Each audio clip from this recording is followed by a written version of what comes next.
closest to having the briefcase won prior to his interference. So I thought it was good that they paid that off and gave Becky that spot and gave her the opportunity where I think people legitimately thought she was going to win at that point. And I'm glad that they kind of took him out of the match based off of that. But as you said, I think Carmella winning was the right decision. Someone pointed out in one of the recaps I read that she had basically little to no heat prior to the Women's Money in the Bank stuff, which I think was pretty true. She used to not get much of a reaction based off of her entrance. You put her with Ellsworth. He sucks. And then I think the fact that she's won the Money in the Bank match now, where they've had this angle, at least while I didn't necessarily agree with how they did it at the pay-per-view, at least it did get some heat on her and Ellsworth. People seem to legitimately hate Ellsworth now, which is I mean, that's good. That any kind of legit heat is legit heat, right? So, and then that she now won the match again and has it again. I think she actually has now some actual heat and momentum on her, which if that's what they wanted to do, I mean, that was their decision, was to push Carmella and make her more of a featured woman on the show. Then at least they've done some things correctly with getting her more over and getting a reaction from the audience. So I think in that regard, it's worked a little bit, and I'm sure giving away a Money in the Bank match on television was good. And I think the ratings were kind of steadier. They slipped a little bit for SmackDown, so it didn't really make much of a difference in terms of the viewership. But at least it kind of, I thought it was at least made me interested in watching the show, and I think they had the right person win. So that's what I would say about it right now. Yeah, speaking of getting their heat, you know who lost all of her heat?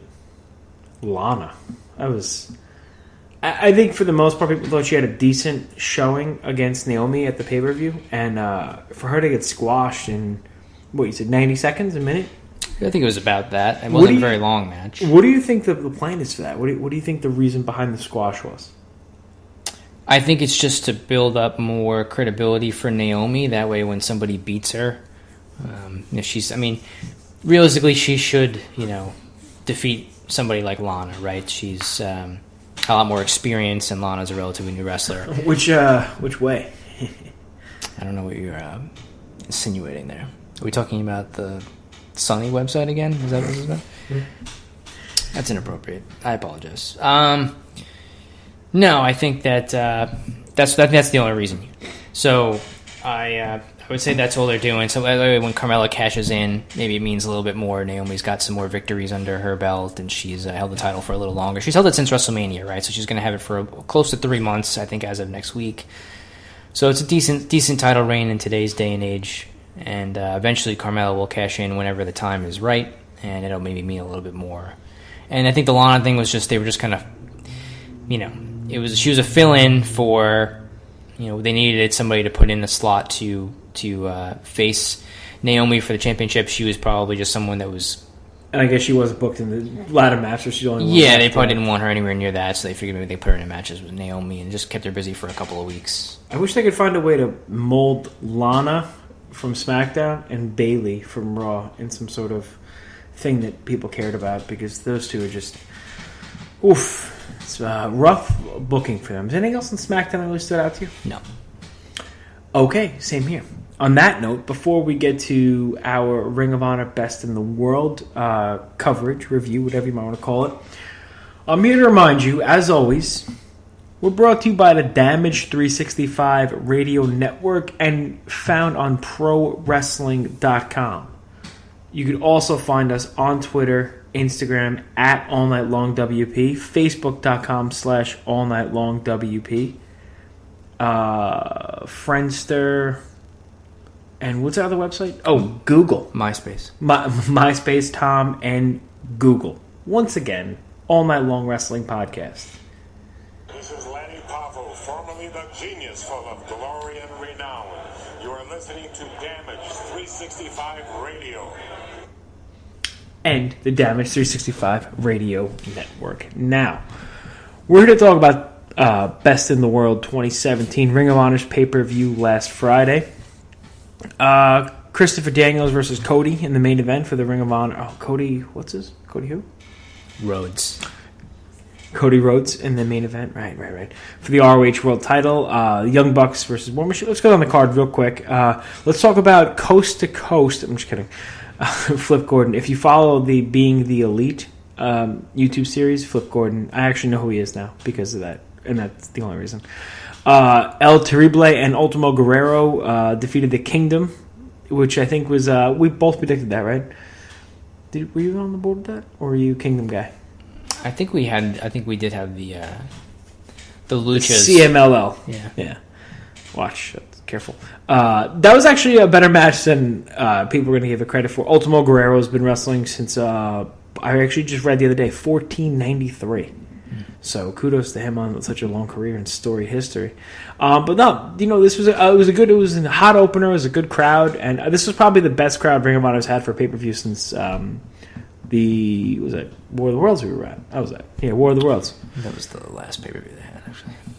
That was okay. So, all right, now you're busting my chops. I would say there was All-Star Extravaganza about 2 years ago was when we All-Star Weekend. What do they call it? All-Star Extravaganza. Are you talking about the anniversary show?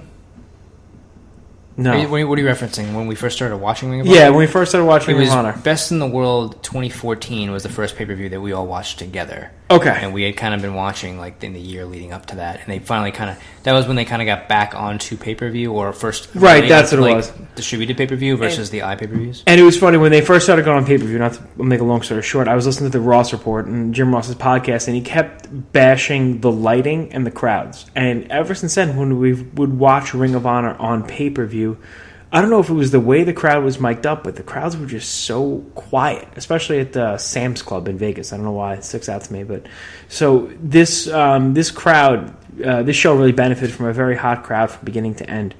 So they were very much invested in the opening match, and people hate the Kingdom. If people want to know how to get over as heels, just take video of the Kingdom and BJ Whitmer, because those guys are legitimately hated, despised heels. Nobody's cool and cheering the Kingdom because they're cool. They are booing them because they hate them. And that is not common enough today, buddy. Good. So that was the opener. And then there was a strap match between Frankie Kazarian and Adam Hangman Page. And the interesting thing about the strap match was it wasn't what I guess you would consider a standard strap match, where both guys had one single strap and they were tied at each other at their wrists, where the winner would have to then touch all four corners. Each man had a leather strap individually tied to their wrist that they were able to use as weapons, and the match was pinfall or submission finish. So that made it a little bit different than most other strap matches, and the one thing I guess that would stand out in this match towards the end was there was a strap that was that Adam Page introduced into the match that had thumbtacks and nails on it, which did get used on both men, causing them to bleed from the back area after being whipped with the strap. And surprisingly, Frankie Kazarian actually got the victory over Hangman Page in this match, which I don't think either of us predicted. We thought that Page, with obviously the younger guy, maybe should get a push with Bullet Club and all of that, would get a win here, but he did not. Kazarian won. Regardless, I thought the match was pretty entertaining and somewhat violent, which kind of added an extra factor into the quality of the match. Yeah, and actually, during the day, Hangman Page said on his Twitter, he said, "Tonight I will do the most vile, disgusting, violent thing I've ever done in my life." And it's funny, you and I watching the show, we saw him take out the strap with the nails on it. We're like, oh, it's going to be like a red herring, they're not going to use that. And sure enough, that was, I had to close my eyes. That was a brutal spot. And this match was far better than it had any right to be. Kazarian hit Hangman Page with a suplex onto the stairs. It was just a brutal spot. And these guys worked so hard. I thought it was a great match. And, if they're going to do like a last run kind of thing for Kazarian, he's in the shape to do it, and he could definitely go in the ring, so hopefully the TV title could be in his future. Next was Search and Destroy against the Rebellion. The stipulation was the team that lost had to break up. Now, I don't know if everybody's got to break up or if we could still have like a tag team out of it, but Alex Shelley, Chris Sabin, Jay White, and John Gresham defeated Caprice Coleman, Kenny King, Rhett Titus, and Shane Taylor. So the Rebellion is no more. I thought the match was pretty good, and I wonder if Kenny King and Red Titus can still do the All Night Express. That's my question. Because frankly, they stole our gimmick. I'll tweet them both about that. Yeah, that seems reasonable. Okay. Yeah, I guess I was a little surprised that they broke them up. I thought they would do something. Search and Destroy is, I didn't even really think was a real stable, to be honest, up until recently. But they decided to put them over. Maybe they just had enough of the Rebellion gimmick, and they're going to have them disband. So we'll see if that leads to anything in the future for any of those guys. The next match was Jay Lethal and Silas Young. Silas Young had gotten several victories over Jay Lethal leading into this match, as we chronicled last week. So Jay Lethal did get his revenge and win this match about 16, 17 minutes. And after the match was over, Silas and the Bruiser kind of attacked Lethal pretty good and hit him, I think, with a garbage can. And actually, it was the keg. Excuse me, it was the keg. And Beer City actually did a top rope frog splash through a table to the outside on the floor. Friend of the All Night Long Wrestling podcast, Beer City Bruiser. So that was relatively impressive. Again, another solid match with these guys. I mean, it wasn't a classic or anything like that, but it seems like the feud will continue. Yeah, and well, I don't want to talk about TV taping, so we could talk about Ring of Honor TV at a later date, but these guys have good chemistry, and Silas is the guy that are they going to put in the main event? Yes, no, and it looks like, they're going to drag up the Jay Lethal feud again, which I'm probably going to get some sort of stipulation match maybe at the next pay-per-view, I don't know, but they did an injury angle too with Jay Lethal afterwards where they stretched him out, and they're going to keep him off TV for a little while, so... Next match was the Ring of Honor 6-man tag title. It was Dalton Castle and the Boys versus Bully Ray and the Briscoes. I remember we were talking about this. I predicted Dalton Castle and the Boys were going to win because I thought they were going to take the title off of Bully Ray and the Briscoes. And then you said, almost verbatim, I don't think any team with the Boys should have a title on them. And sure enough, what do they do? They told the story of Jay Briscoe being so mad and getting retribution on the Boys that he left Mark Briscoe high and dry in the ring. He was on the receiving end of the Bangarang, and Castle and the Boys are new Ring of Honor 6-man tag champions. Joe's not happy. Bad booking. Yeah, bad booking. Poor booking. There are so many other teams you could put the title on. For example, the Bucks and Hangman Page. I think I said that before last week's show. You could do Shelley Sabin and Jay White. You could even do the Kingdom with somebody else in there. But I just don't think the Boys can really carry a match at this point. No, bad idea.